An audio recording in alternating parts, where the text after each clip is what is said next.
Sumargo dan Hotman Paris akan mualaf, istilahkan, dipermonggokan, dipersilahkan, karena mereka tidak punya pengaruh dalam kekristenan.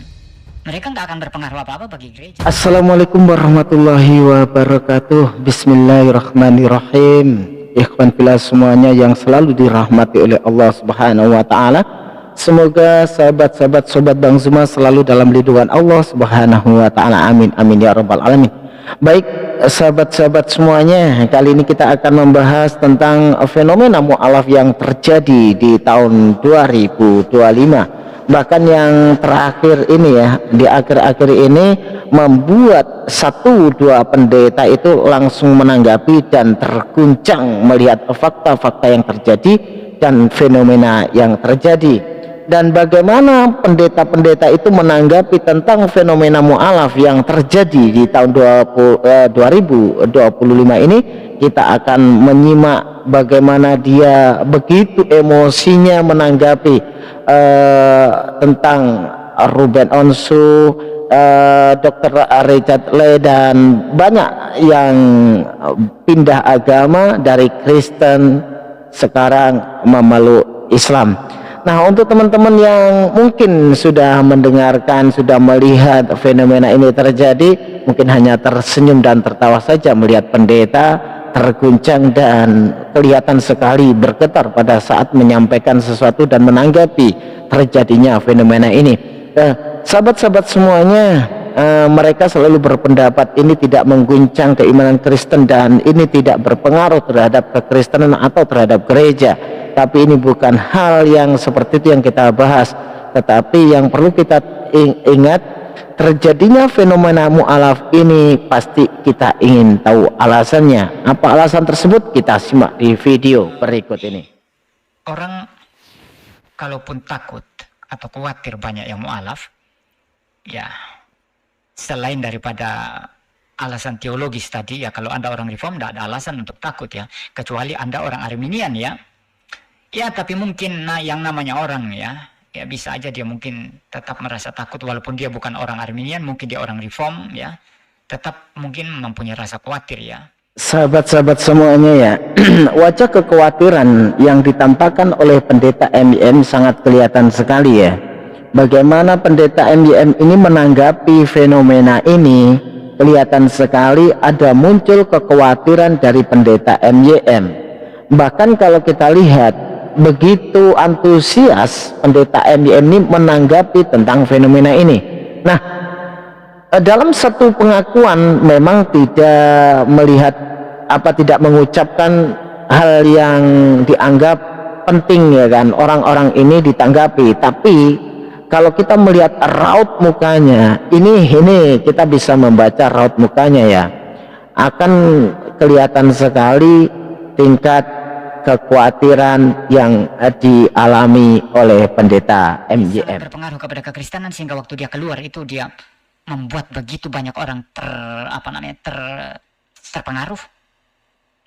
Saudara kalau lihat ya, sorry aja ya, kalau saudara lihat orang-orang yang berpindah ini ya, yang mu'alaf ini, orang-orang yang tidak punya pengaruh dalam kekristenan. Sebenarnya orang mu'alaf, orang menemukan kebenaran Islam itu bukan tentang orang ini pengaruh atau tidak. Kalau memang orang-orang yang masuk Islam itu dikatakan bukan orang-orang yang berpengaruh, seharusnya kayak pendeta MIM ini nggak banyak menanggapi ya, nggak banyak menanggapi tentang fenomena yang terjadi. Dengan MIM ini dengan antusiasnya menanggapi tentang fenomena mu'alaf ini, kelihatan sekali kalau ini berpengaruh. Nah, jadi kita bisa melihat ya bagaimana pendeta MIM ini menanggapi hal-hal yang terjadi di akhir-akhir ini.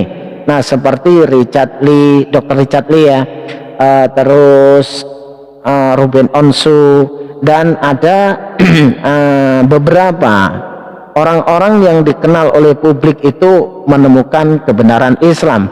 Nah, sebenarnya yang jadi masalah ini, apakah orang menemukan kebenaran Islam ini akan berpengaruh besar terhadap gereja? Bukan itu sebenarnya, tetapi orang-orang ini orang yang sudah menemukan mana yang benar dan mana yang salah. Orang-orang pembelajar yang mau berakal dan berpikir sehingga menemukan yang hak dan yang batil itu seperti apa. Nah, pengaruhnya itu begini teman-teman ya, pengaruhnya mungkin kalau di gereja nggak berpengaruh, tetapi di publik ini yang akan mengejutkan dunia maya. Bagaimana orang yang dilihatnya seperti Ruben Onsu ini dikenal banyak orang, tiba-tiba masuk Islam. Apa gerangan yang menyebabkan Ruben Onsu ini tiba-tiba memeluk Islam? Nah, di sini kita bisa melihat ternyata orang-orang yang mau berpikir dan berakal itu akan secepatnya membedakan mana yang hak dan yang mana yang batil, seperti itu. Nah, kalau kita berbicara tentang pengaruh dan tidaknya, ya yang mu'alaf 1 ataupun 10 itu nggak masalah.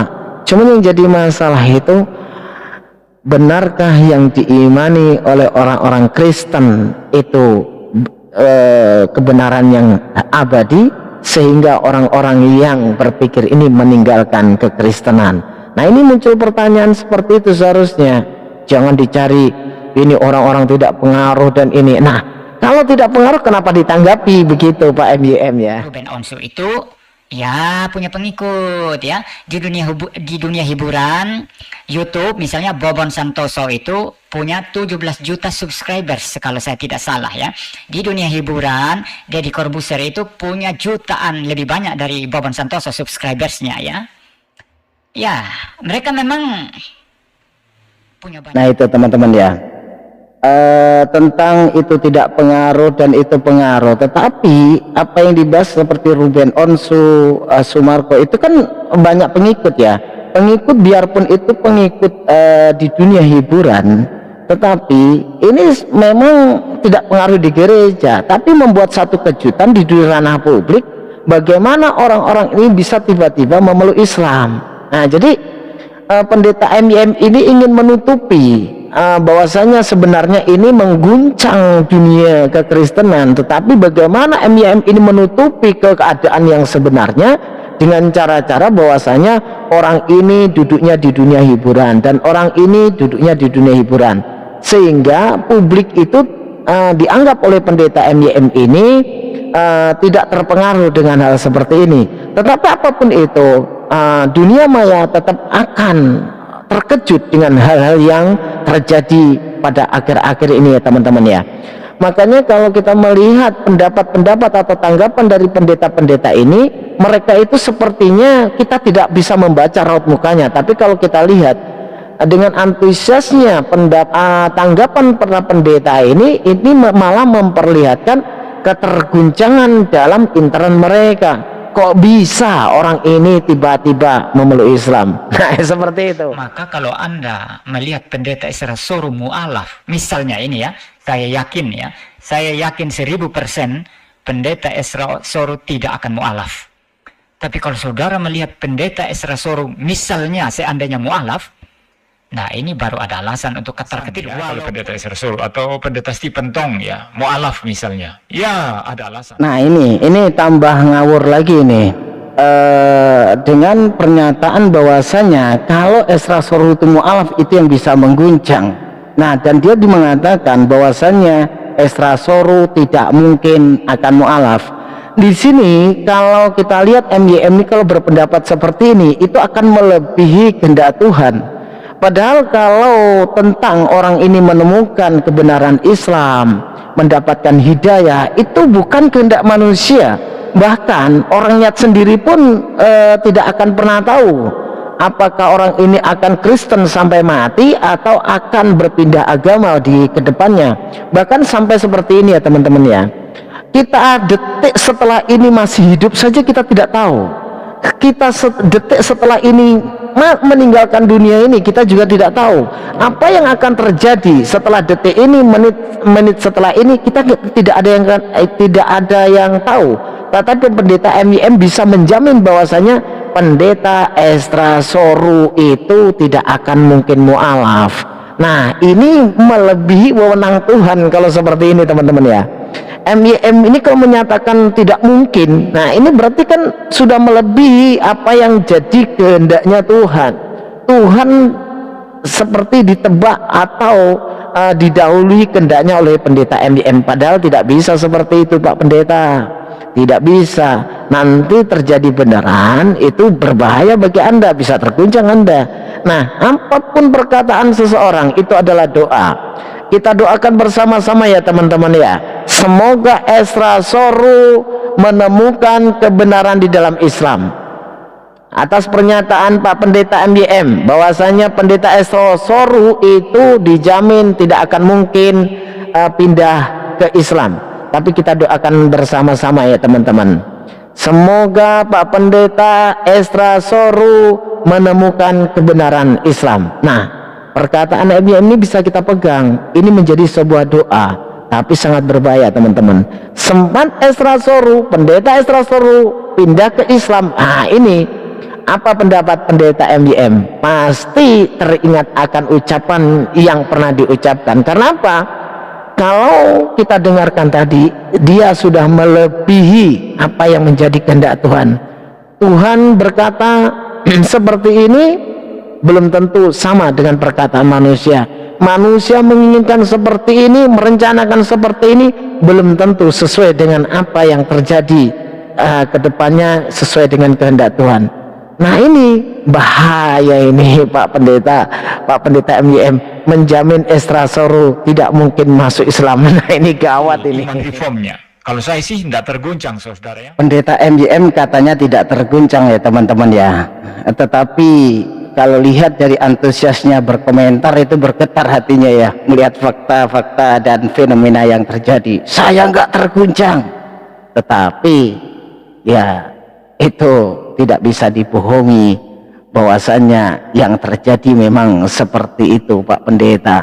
Banyak sekali orang yang menemukan kebenaran Islam setelah belajar dengan akal, meninggalkan doktrin dari gereja. Seperti itu Pak Pendeta. Sekali berpendeta Esra Soru, Budi Asali, Pendeta Stephen Tong, Pendeta Mel Atok ya, tambah lagi Verbum Veritatis, Pak Deki ya, siapa lagi? Digabung semua, mereka mau alok semua misalnya atau seandainya, saya tetap tenang. Baik sahabat-sahabat semuanya yang selalu setia dengan channel Sobat Bang Zuma, kita pegang ya apa yang dikatakan oleh Pendeta MYM. Seandainya orang-orang yang disebutkan oleh Pendeta MYM termasuk Pendeta Esra Soru, kedepannya nanti terjadi sesuatu hal yang sebaliknya, bahwasanya salah satunya itu menemukan kebenaran Islam, kita akan melihat seperti apa raut mukanya dari Pendeta MYM. Karena Pendeta MYM bukanlah Tuhan. Tuhanlah yang berkehendak, bukanlah manusia. Rencana manusia tidak sama dengan rencana Tuhan. Manusia hanya bisa berencana, hanya Tuhanlah Allah Subhanahu wa Ta'ala yang menentukan apa yang akan terjadi detik setelah ini, menit setelah ini, jam setelah ini, hari setelah ini, ataupun tahun setelah tahun sekarang yang kita jalani. Bahkan rezeki kita saja kita nggak akan tahu, apalagi namanya hidayah yang datang dari Allah Subhanahu wa Ta'ala. Baik sahabat-sahabat semuanya, kita tinggal menunggu apa yang dikatakan Pendeta MYM. Semoga apa yang dikatakan Pendeta MYM ini adalah sebuah doa yang sebaliknya dia katakan tidak mungkin, tetapi semuanya akan mungkin bila Allah itu berkehendak. Allah Subhanahu wa Ta'ala lah yang berkehendak atas segala sesuatu yang terjadi untuk makhluknya. Baik sahabat-sahabat semuanya, sampai di sini dulu. Semoga apa yang kita sajikan dari channel Sobat Bang Zuma bisa membawa manfaat sekaligus menambah keimanan kita kepada Allah Subhanahu wa Ta'ala. Kita berpendapat bahwasanya orang-orang di luaran sana melihat fenomena ini, kita hanya tersenyum melihat ketergunjangan mereka, tetapi kita selalu bersyukur, kita selalu dalam keteguhan iman Islam kita. Baik sahabat-sahabat Sobat Bang Zuma, sampai di sini dulu. Wassalamualaikum warahmatullahi wabarakatuh.